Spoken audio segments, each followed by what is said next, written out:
Hello, everyone, and welcome once again to the Heir's Lair. I'm your host, Jonathan Taylor. A little bit under the weather today because reasons. Yeah, I'm the only guy who kind of, manages to uh, become sick in the summer. Anyway, things like that aside, I should start covering the actual topic of this video. I've spent most of this month reading and reviewing Andrei Sapkowski's Hussite Trilogy, and now that I'm done with the whole thing, I thought I would take another look back and see what it is about this trilogy that really makes it distinctive, and see if it deserves, so to speak, the title that Sapkowski gives it, namely of it being his best work. I had my thoughts on it, and I was very much looking forward to reading through this trilogy, at least in the beginning. And I have to say, the initial investment very much paid off because it really activated my mind, and it really got me asking a lot of questions and looking into various things. Unfortunately, that enthusiasm waned by the ending of by the ending of this series, as I found a lot of missed potential that this book series was somehow either unable or unwilling to meaningfully reach. Still, I thought I would. Still, I have some thoughts on it, and I want to present them in a somewhat more loose flowing fashion. I will start with the one thing that I think this book does particularly well, and it really made it stuck with me. Namely, how in the how early within the series it actually attempted to explore somewhat the various philosophies of the day, as well as their ramifications in terms of their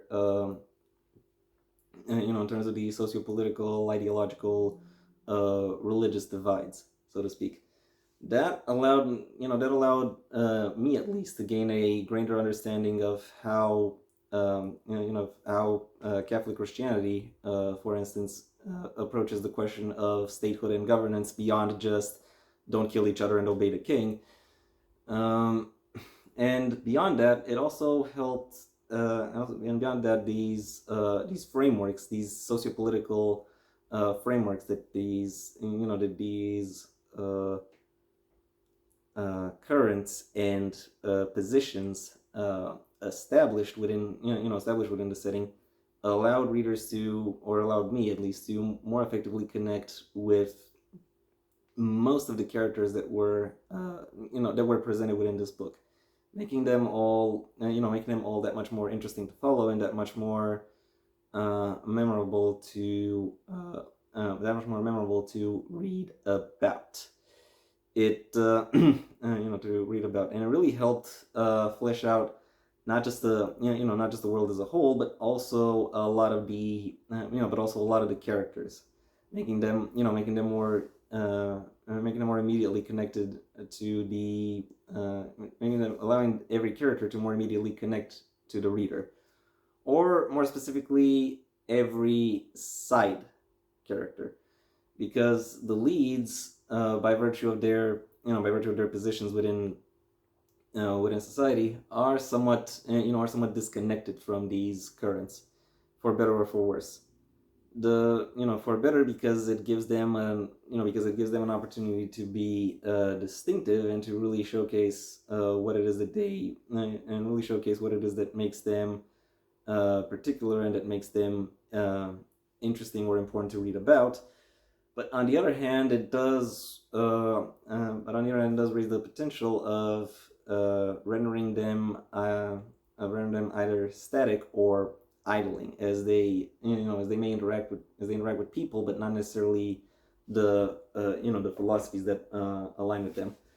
The of the three leads, I would say the one that is I would say that the best character, or the one most effectively written, is actually Samson.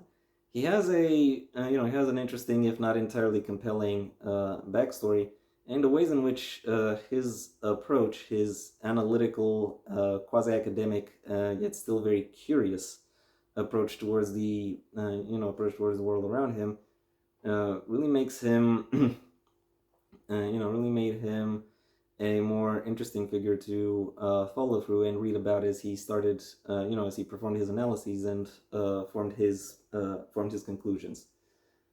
The other characters, however, are the other leads, however, don't really have anything like that. That really, that I would say really really allowed me at least to connect to them. Charlie, for example, is uh, or the Deuteragonist of this trilogy is perhaps one of the worst examples of a static character that I've come across in a major role. While supposedly a penitent, he is nevertheless unrelenting when it comes to his own philosophy of self enrichment and opportunism. And it is somewhat weird for for an anti-war author such as such as Sapkowski to include to include this kind of character with an attitude that is very much responsible for a lot of for a lot of wars for a lot of wars starting and for a lot of wars starting. But I would say that he does actually try to give him some level of some level of depth. First of all, he does actually, he does actually establish interesting connections between himself and the other leads of the story. And second of all, he does have an edge of pragmatism to it that makes him not as self-serving as he potentially could have been. So while he draws a line at actively harming various people, uh, even if it would be to his advantage, he does nevertheless still have, or when talking about physical harm, he strays away from causing that. But he will retaliate if someone tries to meet him that way. But he doesn't have an issue with conning people in any way or taking advantage of them with his words if he finds the opportunity to do so.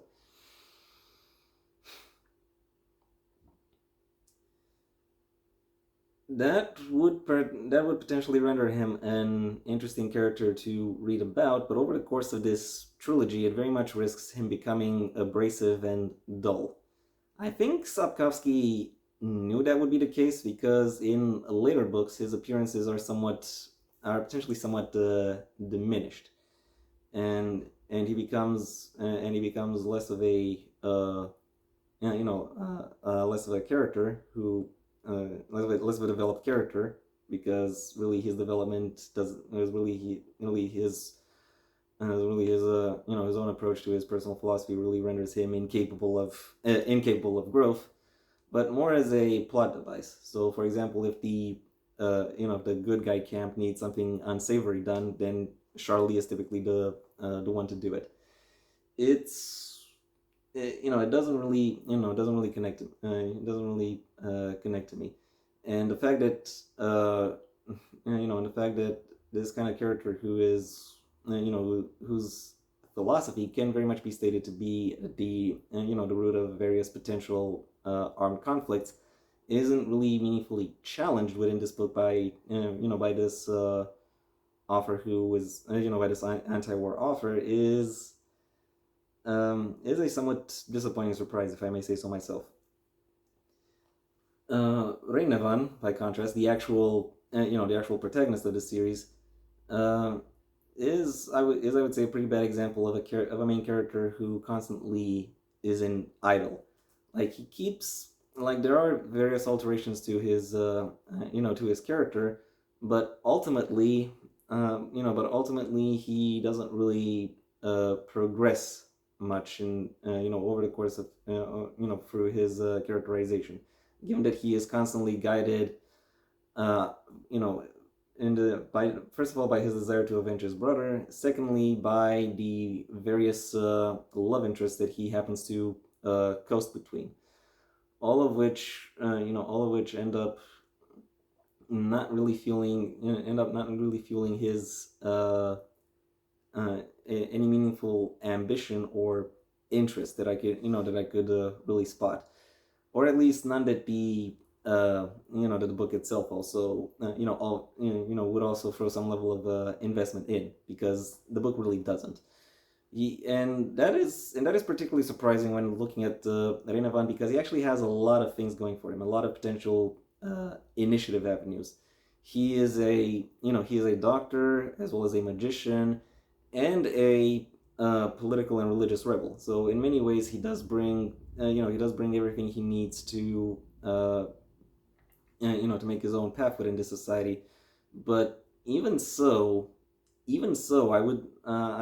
can't help but notice that most of the developments that he goes through are prompted less through his own actions and more through the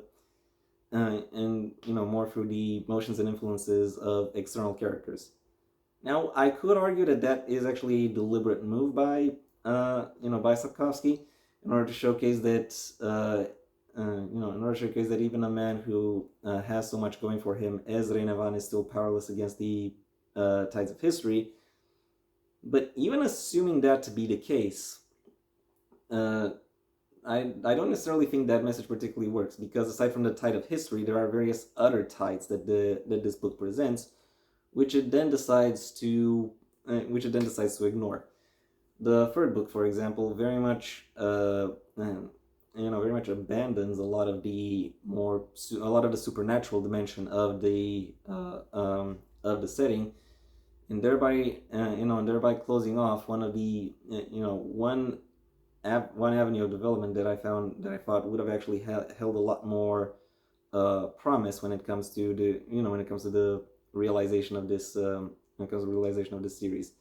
And also the fact that there is no Christian mysticism present also also ends up making the world come across as more hollow.